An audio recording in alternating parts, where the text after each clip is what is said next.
what I'm trying to do here is an advertising agency that does work that consumers will actually want to engage with. We wanted to create an agency that had both online and offline, the traditional and the innovation side together. Andrew, my partner, and I felt like, there is a big opportunity. If someone is going to do it, why not us?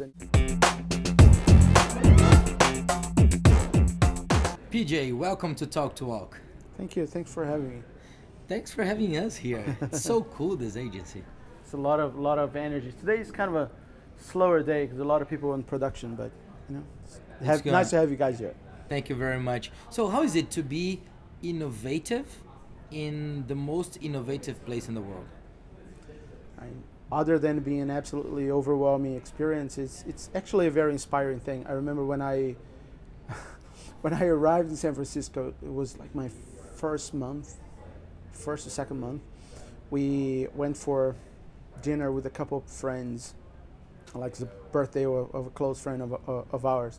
And, we just went to this big table and they split us, my wife and I, kind of sitting in different places, so we could meet and talk to other people. Sure. And there was kind of there was a guy right beside me and we started to talk and said, "What do you do?" I said, "Advertising, work on advertising." Okay, cool. My business has to do with advertising as well. I said, "What do you do?" I said, we used to have a magazine, so kind of we understand a little bit. It's pretty cool magazine.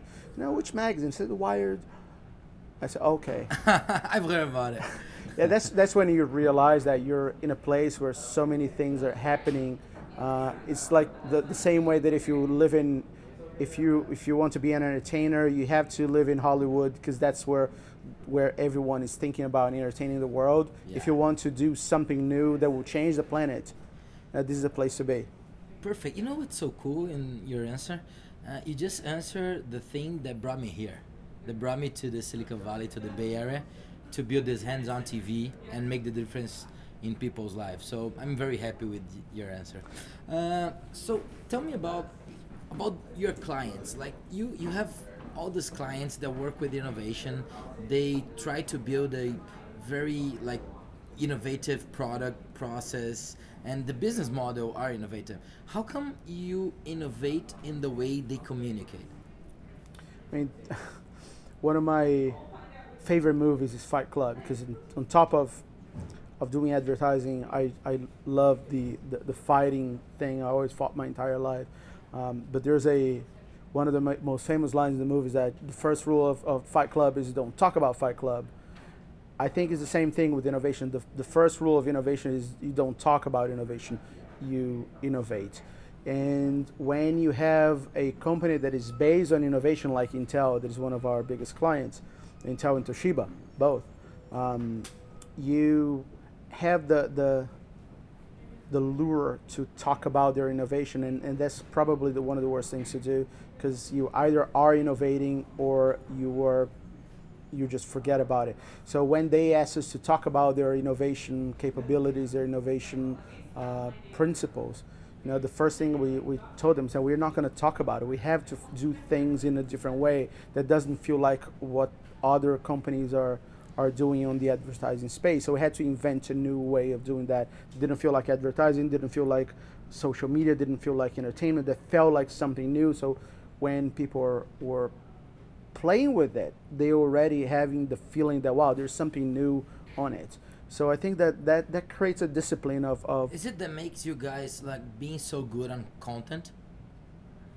I think that forces us to go on, to mix the idea of content and technology, to do content that wouldn't be possible before, and to do technology in the way that wouldn't make sense if we're not so close to Hollywood. I think that the combination of Hollywood and Silicon Valley and Madison Avenue is like that intersection of three places that are not the same place is where the newest things are happening. All the social media, the technology and everything makes people want to interactive every time with the content. How do you think about that? I don't think about that. It's more like I don't think about any other way. and it's just hard for me to Just the think. way it is. Yes, this, if you think as a consumer, that's how everyone else thinks. You only see those things as separate today. If you are in the entertainment or advertising or technology industry, but regular people, they're just having their lives. This is not that important for them. All they do is just, okay, I want to use that app, or I want to kind of turn the TV and watch that show. And for them, the limits between the show and its Twitter feed and the Facebook page for that, they don't exist. They're all the same thing. So the training is to be less industry focused and more consumer focused, and see the world like they do. About this vision, if I asked, or if we asked Steve Jobs like 30 years ago what he was building, he would say that he was building a thing that could help people to improve the world, and that's what he did. And then when you ask Mark Zuckerberg nowadays, he's going to tell you that he's building platform to connect people. If I ask you, what's your vision? What I'm trying to do here is an advertising agency that does work that consumers will actually want to engage with. Now, right now, all the advertising space is based on, let's buy time and do something that people don't want to see, but because we are interrupting their program, or we're in the middle of the pages of their magazines, or because we have space on the top of their portal, whatever, they have to see it. What we are trying to do is finding ideas that are so interesting that they actually are going to choose to play with advertising instead of the TV show or the video game or the text message they're getting, or time with their family, or anything. The competition is much bigger. The bar is much higher. Cool. Yeah, interesting.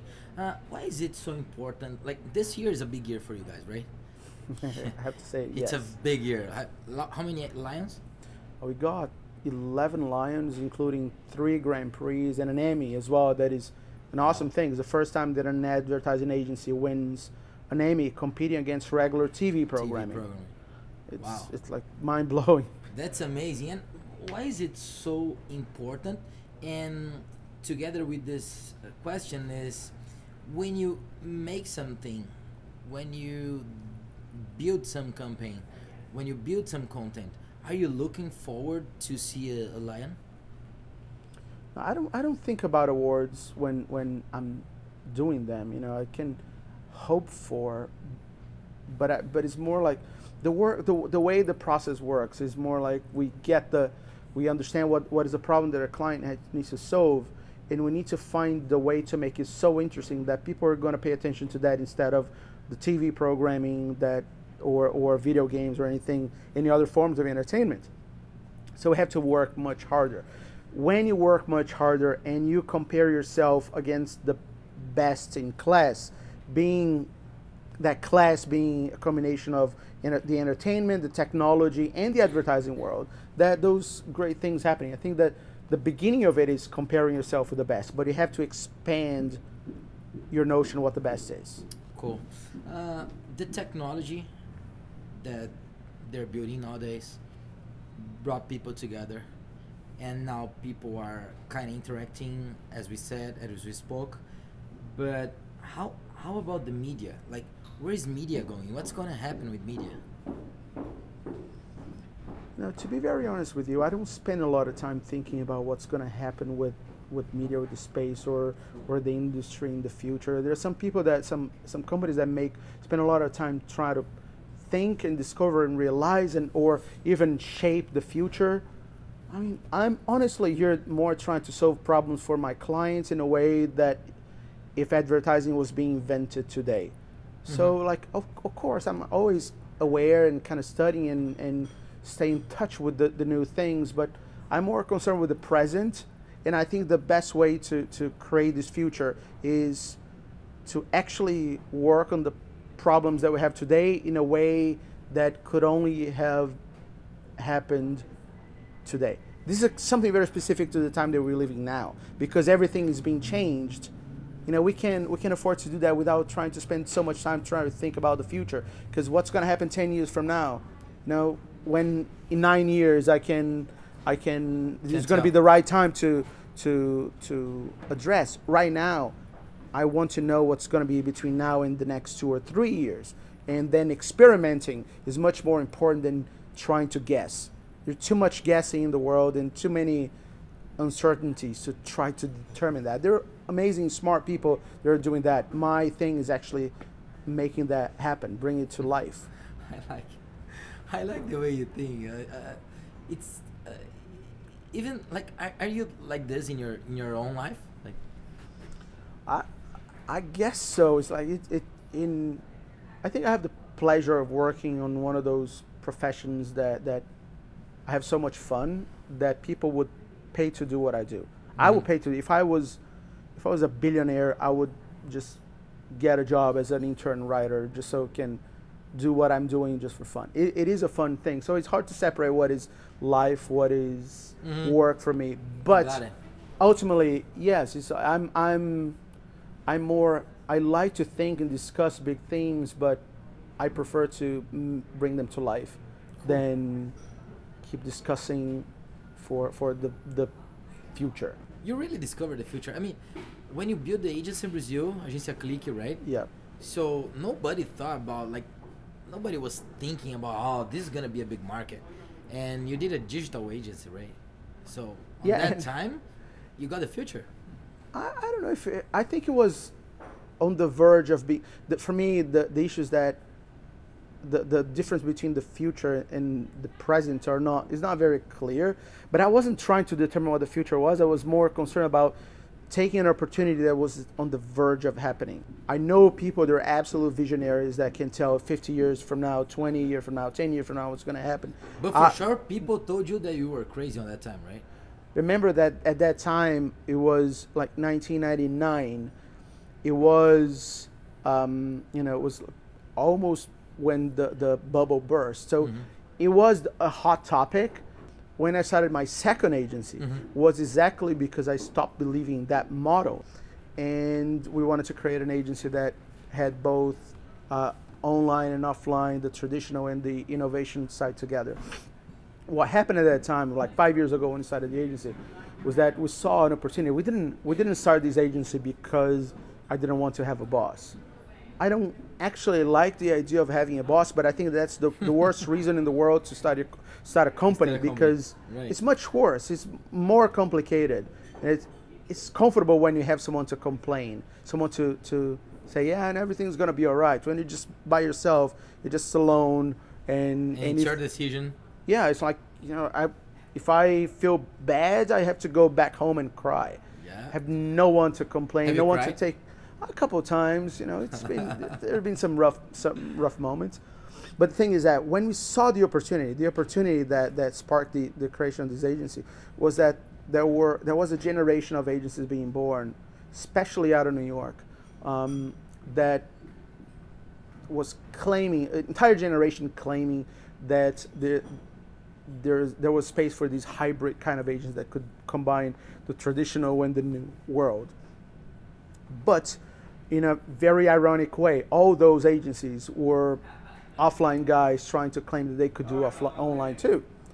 And it's all right. If there's a generation of agencies that are hybrid and 100% of them are coming from the offline world, there's a space for one agency, at least, coming to these hybrid space that comes from the digital world, especially on the founder side.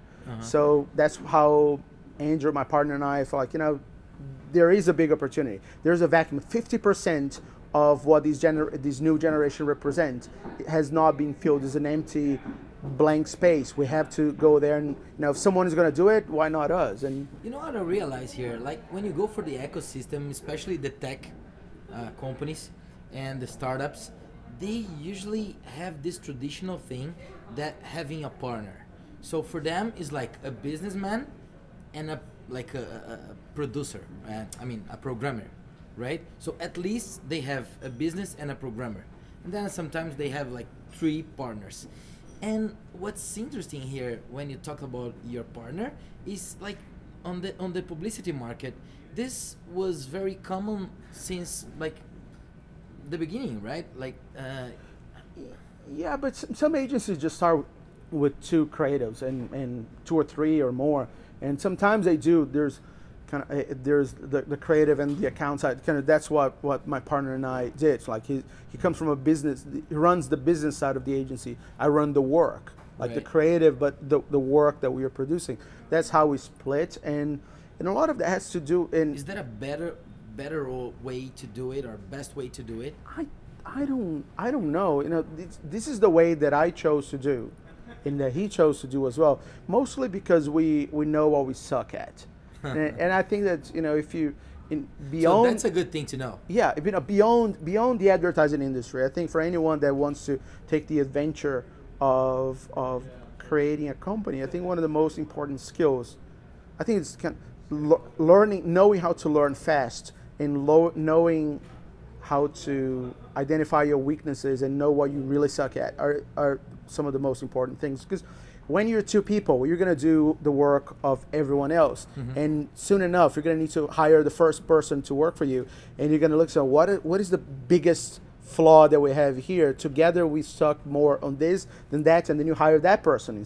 It's not about the skills that are going to make it better. It's mostly about the skills that are going to make it less worse. So knowing those things is very important, and it was something that I took it very seriously when I looked for a partner. I arrived here in San Francisco knowing that I was going to have my agency again, because I had it, I know how it was, I knew that I could do it. But I waited 5 years looking for a partner that could fill the gap that I had myself, that is the business side, especially coming from another country. I had no Rolodex. Sure. There are no people. Another thing that is curious here in the ecosystem is they find these partners, they find the idea, they execute, and then to consolidate, they go for investors and they pitch to investors. And in your story, in the story of this agency, you actually did your pitch, but in a easier way, let's say, right? Because your investor look at you and say, hey, come here because we want to build something together with you. How was that? Tell about this experience. So it was almost, everything happened in a strange and different way, almost like backwards with us.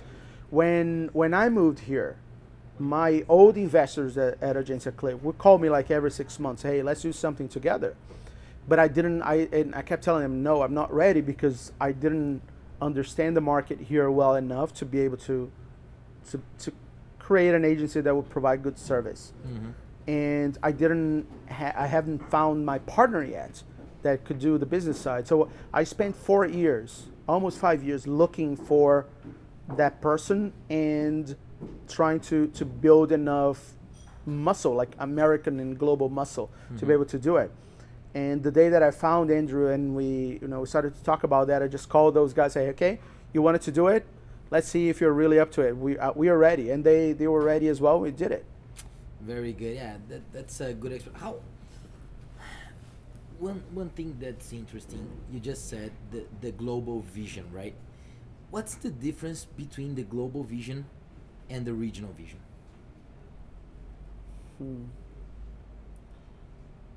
I think it's when I started in advertising, there's something that I learned very quickly, because I was born and raised in Rio, and the biggest advertising market in Brazil is São Paulo. When I arrived there and started to work in agencies in São Paulo, I realized one very interesting thing, is that São Paulo is a place where the agencies have people from all over the country. Mm-hmm. And because they have that combination from across the different states, they could speak to the entire country much better than an agency in Rio that was mostly based of cariocas. There are people from Rio. Sure. When I moved here, I thought, all right, if you want to really have a global language, you have to have people from all over the world. So in my previous job at AKQA, there's one of the most successful global digital agents in the world. That's one of the first things I did. I started to bring people from across the country, the globe, in part because it was a good way for me to play a better role. Instead of just being a foreigner, I was being one member of a global team. And so when we started this agency, it was part of that same thing. I think that the difference between regional and global is having multiple regions. It's that simple. And creativity Gotcha. comes ultimately from Gotcha. diversity. And the moment you bring people, have you ever heard that sort of creativity is about thinking outside the box, right? Your box is your life. The box that brings your ideas are the things that you have lived. There's no way you can bring anything out of that. That's where all your ideas come from, the experience that you've had. Even if those experiences, things you read or you heard. The moment you bring people that have had completely different lives, what is inside of a box of one is outside of the box for the other one. And when you combine them, you find things that are new for both. I think that principle is actually what creates I think is the key to coming up with new ideas. When you look at the Silicon Valley, that's true. You see, you have people from India, from Russia, from Israel, from Brazil, it's like the whole world. Some of the best engineering minds, for example, are working together on some of those big technology companies. Sure. And it's because they are coming from such a different path of life that they can do what none of them could have done individually from the place that they were born. What about thinking global and acting local? I don't know if there's local anymore. It's when you break, especially culture, that is where there's my home, right? Yeah, it's interesting. I don't know if it's local anymore. Of course there is local, but the thing is that... Yeah, but the millennials, they're together, right? Yeah, they don't care. I mean, I see people discussing Breaking Bad here the same way that they discuss Breaking Bad in Brazil or in Denmark. And they're kind of the same week. They're discussing, my Game of Thrones geeky friends, they're in different countries, and I discuss that with them, what's happening with that character or that one, and at the same time, because they're watching with me. So the biggest things in culture are global in nature now, and so the regional element of it is becoming less and less important. Of course, there are some things they're small but big and powerful, and that's only that region, and that happens with software, it happens with TV, it happens with movies, but most of it, the good stuff that really they spread across the globe. The difference between today and 20 years ago is that some of those things that used to be small when you look in a regional level, once you give those ideas a global reach, it can be small everywhere and combined make a big deal. With all this technology, with everything that we just said and we just spoke here in this conversation, there's one thing that is still missing: the government part. They're not ready. And why? This is a tough question to ask for a doer. Same way that I'm not very keen on discussing the future all the time. I want to make things happen. I don't like to wait for the government for anything or to wait for condition. I think you have to go there and get things done. The problem is that some things can only happen through government. So I'm not sure that I can answer that well, other than, if the government is not doing just that's probably an opportunity for someone to go there and make something happen. We're faster than the government. So let's take charge and let them follow. Cool. Yeah. I mean, if they just don't bother, it's good, right? Yeah. And if they do, then you fight back. Things like Uber and Airbnb, those are companies that did things before governments allowed them to do. Now they're in some governments, some places are kind of embracing them and think you're the best thing that could have happened. Some places are fighting them and say, no, you cannot happen here. We are not going to allow it. And then the population, the crowd is fighting for them. So you know what? Let the government do their government things, the good and the bad. And if you have a good idea and you have something that they were supposed to be doing and they aren't, the people are going to fight for you. Good answer. Amazon is a big case for the society and as a company, and they're not profitable. So this thing, you think this is the new generation of the companies? Their mission is bigger enough to take care of profitability or anything else? If you're creating a company, ultimately you're looking for the money. Companies are meant to create wealth for the shareholders, and it's kind of a big important part of what they're supposed to be. But starting a company because of the money, having the money in mind, feels like a very old school way of thinking that I'm not sure that works anymore today. There are ways to do things, to do business, to create company and create ideas that they're more based on what it can do for the world. There was an event. I think it's so profitable for the society, right? So I mean, the thing is you know that if it's good for the consumer and it's good for the world, you're gonna find a way to make money out of it.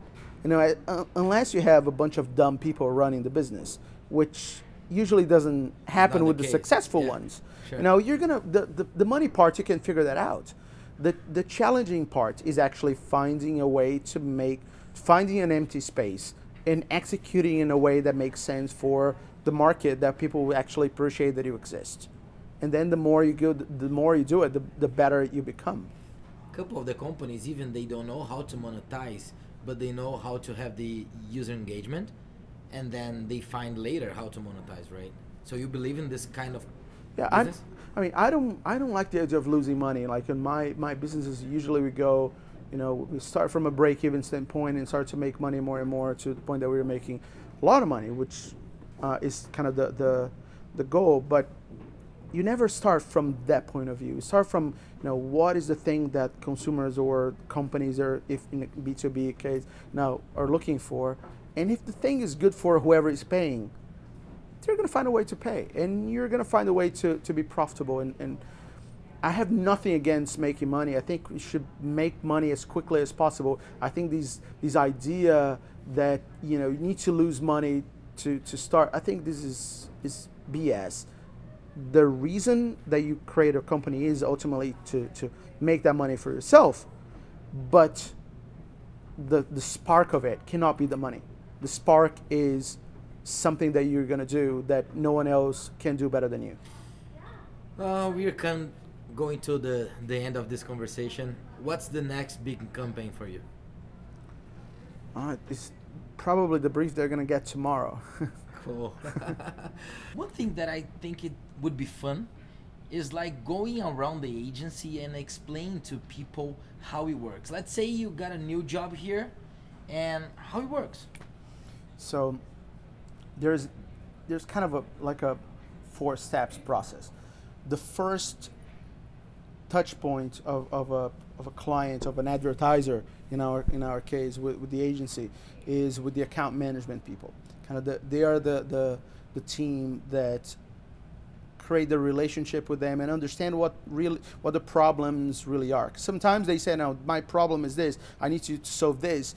But if you get really inside of their lives and see what's going on, we can probably, sometimes as an outsider, you can shed some light on some things that they had never realized. It was so much on their nose that this is what the problem really is. This is what the account team does. So they take that problem and take to the strategy guys. The strategy guys will take that problem and look at the market, look at the competitors, look at the culture, look at everything that's happening in the world, and find, okay, the best way to win this game for you, that game that is a problem that you have, is this. So it's by using these trends or using this kind of technology or positioning yourself differently from your competitors like this. So these guys, kind of the smartest guy in the agencies, they think about that and kind of they write what I call a brief. It's a very simple statement of what needs to be done. Cool. That brief goes downstairs to the creative department. It's like the kitchen in a restaurant, right? So we take that beginning of the recipe, kind of the core thought, and we turn that into a story or an application or whatever needs to happen. Then we go back up and talk to the media guys that sit together with the strategists. They have been thinking about that as well.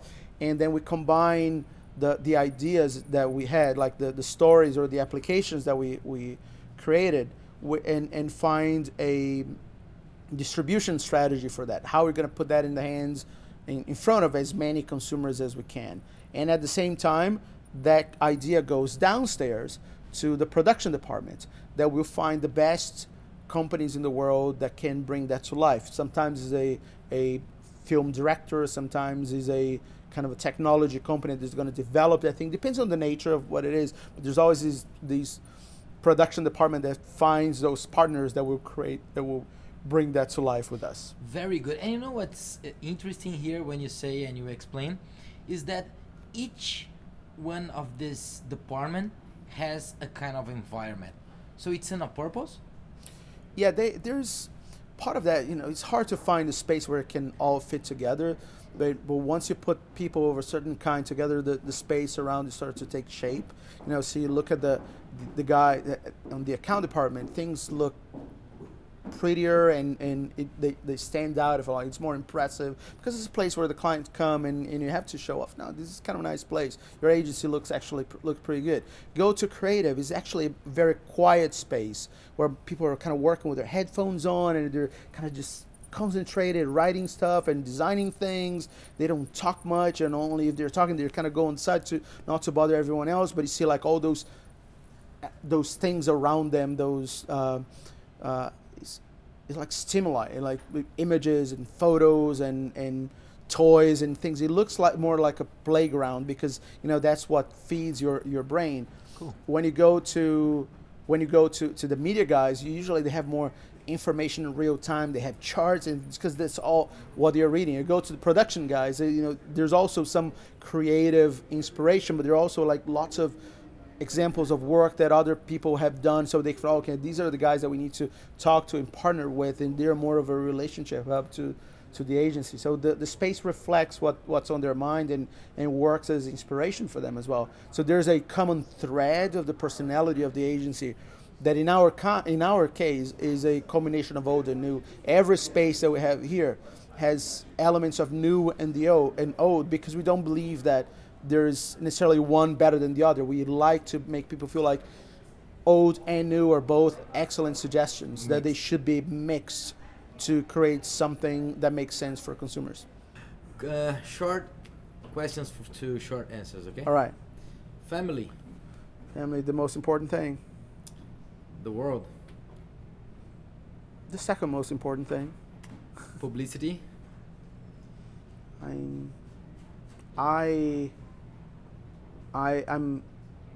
lucky to have the profession that I have that allows me to play with my business and my artistic sense. I would pay to do what I do. Innovation. It's the only way of doing it. What's hands-on for you? Making things happen. Very good. Thank you. Pereira, the PJ. Thank you very much. All right. I'll see you next round.